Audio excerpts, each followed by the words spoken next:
Panjo topic, previous topic was case study method in law research.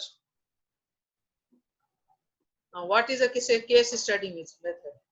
A case study refers to the investigation of a particular business problem inside a company or in the current market conditions. For example, suppose that you are the manager of an e-commerce company and the sale of your company is going down over a few months. Now your company asks you to write a case study to analyze and present issues related to the sales and also provide proper suggestions and recommendations to the company. Simple ये point पहिरीं पढ़े चुका हूं त भाई कंहिं organisation के जेकॾहिं को डिफिकल्टी पेश थी अचे तो केस स्टडी कंदा आहिनि जेका उन्हनि जी रिसर्च हूंदी आहे त भाई ही पर्टिकुलर मैटर जेको आहे इहो हुनखे कीअं डील कजे अगर एम्प्लॉयज जो इशू हूंदा त एम्प्लॉयज जे मामले त case study method means conducting the case over a particular phenomena. अच्छा केस स्टडी मेथड आहे छा सभिनी खां पहिरीं जो process determine of a case study will answer your research question. First of all, formulate your research questions, then search for their answer. Number 2, identify the cases and what type of the case study will be used. Now the case study types we will go through on next slide. First of all, you have to identify that which method will be applied to your case. After collecting data, the researcher analyzes the data if a single instrumental case study. Data categorized in the theme. Analysis of the theme means if you have the data of a single theme, then you should have to categorize all of the collected data in a single theme. एक जैसे मिसाल के तौर पर अगर कोई scenario बना हुआ है जैसे अभी हम बात कर रहे थे कि मिसाल के तौर पे अगर कोई एक खास किस्म के जो केसेस हैं उनमें इजाफा हो रहा है अगर हम क्रिमिनल साइड या सिविल साइड पे आ जाते हैं मिसाल के तौर पर अगर डिस्पोजेशन के केसेस आने लगते हैं लोगों को घरों से निकाल के उनके घरों पर कब्जा करने के या उनके प्लाटों के ऊपर इलीगल कब्जा करने के केसेस आने लग जाते हैं और फिर उन केसेस की जो केस स्टडी का मतलब है कि एक प्रॉपर थीम के अंदर एक थीम है डिस्पोजिशन एक थीम लेकर और उसके ऊपर उन तमाम केसेस का जायजा लिया जाता है कि भाई क्या वजह है कि क्यों ऐसा हो रहा है तो फिर अगर पता चलता है कि बिल्डर्स जो हैं ये इसमें इन्वॉल्व है कब्जा माफिया तो फिर बिल्डर्स को कंट्रोल करने के लिए कानून बनाया गया इलीगल डिस्पोजिशन तो ये क्या था ये सिंगल थीम थी और ये केस स्टडी मेथड के जरिए इसको आइडेंटिफाई किया गया फेनोमेना को if collective multiple case study create theme from data in each case within case analysis determine common theme between all of the cases cross cases analysis अब अगर आपने मुख्तलिफ किस्म के आपने मल्टीपल केसेस लिए मिसाल के तौर पर कि कोई अगवा के केस हैं कुछ मर्डर के केस हैं और कुछ जो है अगवा बराए तावान के केस हैं लेकिन आप उसके अंदर कॉमन जो आपका जो है वो फैक्टर कोई फाइंड आउट कर लेते हैं और उस कॉमन फैक्टर के ऊपर आप करते हैं जैसे मिसाल के तौर पर कि किसी एक खास इलाके में वाकयात हो गए तो ये एक तमाम केसेस में कॉमन फैक्टर हो गया फिर आप उसमें उन तमाम केसेस को कनेक्ट करने के लिए उनके अंदर कोई कनेक्शन देखकर उसकी चेन बनाते हैं ठीक है अच्छा अब आगे आ जाते हैं types of case study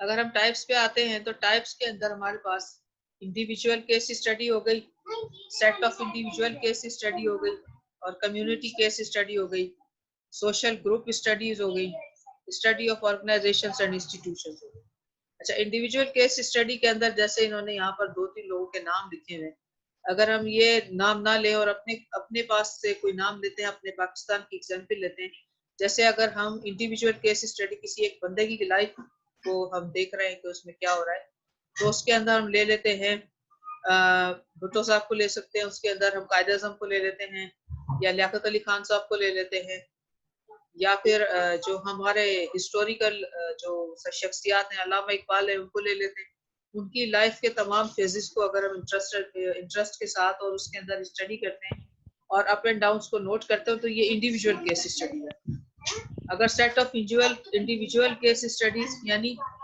3 general practice surgeries को कंपेयर करना, यानी यहाँ पर अगर हम देखते हैं कि अगर हम इसमें लॉ की तरफ आ जाते हैं तो मिसाल के तौर पर हम खाली चाइल्ड अब्यूज के केसेस लेकर और उनकी जो है उनको कंपेयर करके और उसके अंदर पेश आने वाले तमाम हालात और वाकयात को कंपेयर करते हैं तो भी ये सेट ऑफ इंडिविजुअल्स होगा, लेकिन उसकी थीम सेम रहेगी। अगर हम किसी कम्युनिटी की स्टडी करते हैं, जैसे हम फाटा की कम्युनिटीज हैं या गिलगित बल्तिस्तान का उनका अपना रहन सहन है और वहाँ के लॉज है, हम चाहते हैं कि उनको हम अपने जो है कौमी धारे में लेकर आए, तो उसके अंदर हम हमारे लिए ये समझना बहुत जरूरी है कि वहाँ पर क्या उसका बैकग्राउंड है और क्या चीजें वहाँ चल रही है। तो हम एक खास कम्युनिटी के बैकग्राउंड को और उनके रिक्वायरमेंट्स को स्टडी करते हैं, तो ये हमारे पास कम्युनिटी स्टडीज में आ जाए। अच्छा, अटेंडेंस आप ले लें, हमारे पास है 8 मिनट, तो 8 मिनट में हम अपना टॉपिक मुकम्मल करते हैं। आप अटेंडेंस लेके फिर शेयर कर लें, ठीक है। अच्छा, अब आगे चलते हैं सोशल ग्रुप स्टडीज।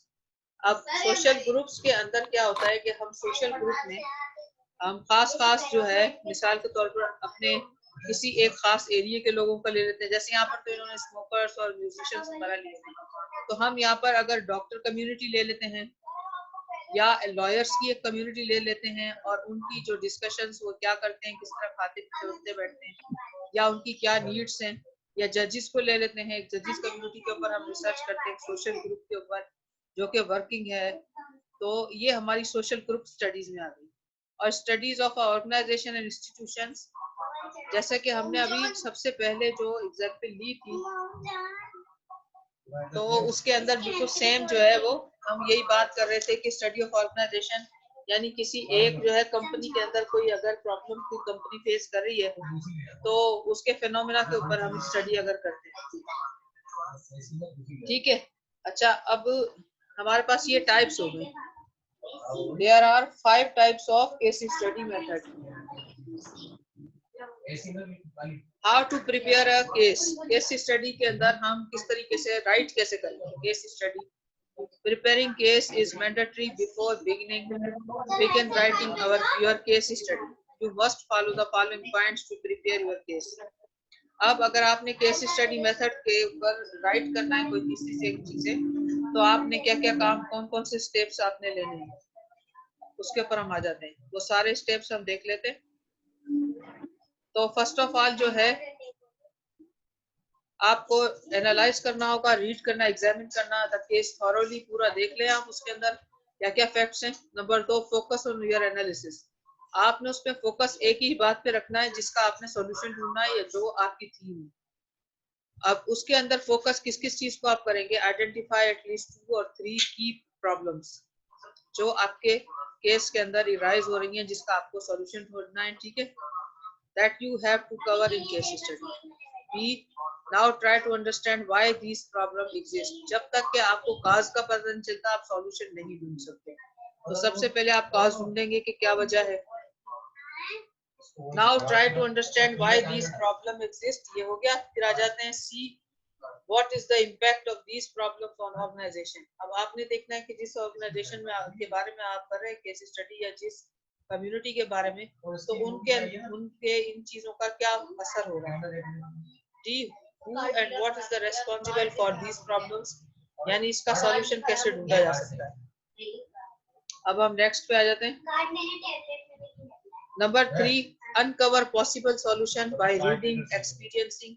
एक्सपीरियंस करें आप उसमें आउटसाइड रिसर्च एंड एनालिसिस। फिर आप उसका एनालिसिस निकालें और अनकवर करें कि उसका सॉल्यूशन क्या है, अगर क्या किया जाए तो ये मसले हल हो सकते हैं। Select the best solution by looking for its pros and cons, यानी उसके साइड इफेक्ट्स भी आपने देखने क्या है और उसके फायदे भी, दोनों चीजें।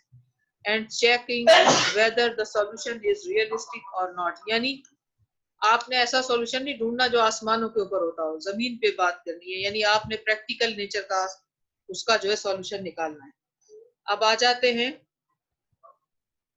कि making a structure of the case study. Once you are okay with the preparing the case, your next task is to make a structure. Many times the assignment should itself ask to follow a proper structure.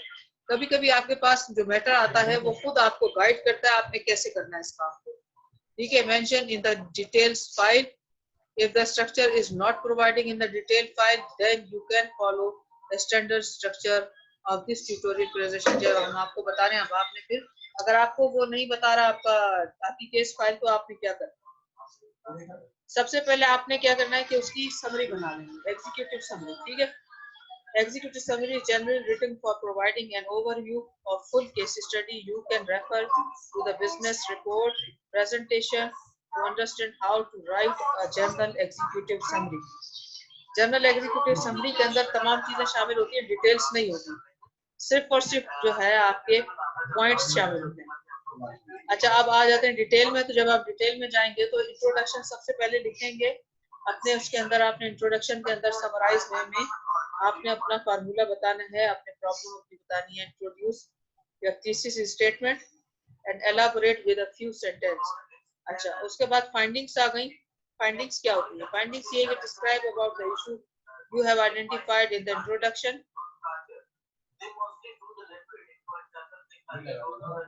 अच्छा, उसके बाद introduction part and provide brief analysis of these issues.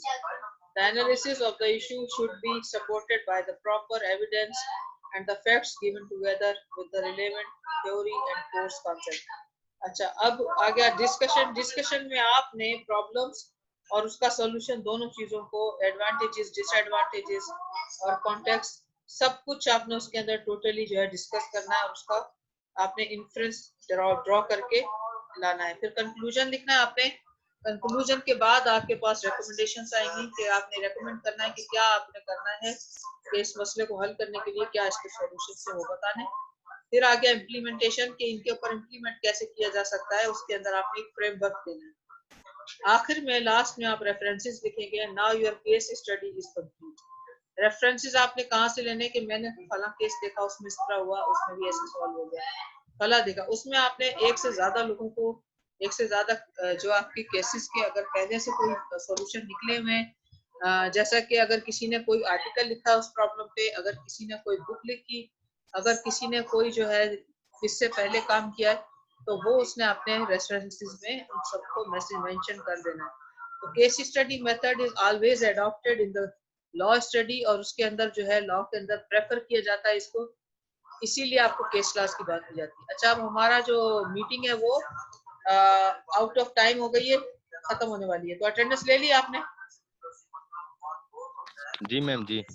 Attendance ले ली ना? चलें अब बस ये हमारी क्लास एंड हो रही है खुद ब खुद। अब ऐसा करते हैं, ये जो है स्लाइड्स में शेयर कर दूंगी आपके साथ, आप लोगों ने इसको अपलोड कर लेना वहां से, सॉरी डाउनलोड कर देना है, मैंने अपलोड कर देनी है इसको। अच्छा, आप स्टॉप शेयरिंग करते हैं, खत्म हो गई। ये आपको असाइनमेंट रिसर्च मेथोडोलॉजी की, उसका हमें रिस्पांस नहीं आया है, आपने एक्सेप्ट की है? असल में वो हुआ यूं कि कल तबीयत खराब की वजह से मैंने काफी असाइनमेंट्स चेक नहीं किए। इंशाल्लाह मैं आज जो है चेक कर लूंगी सारी शाम तक, ठीक है। हाँ, परेशानी की बात नहीं है। मैंने भी सेंड जी की है, जी ये कम्युनिकेट कर दीजिए घर रिसीव हो जाए तो। जी जी बिल्कुल। मैम जी जी मैम एक क्वेश्चन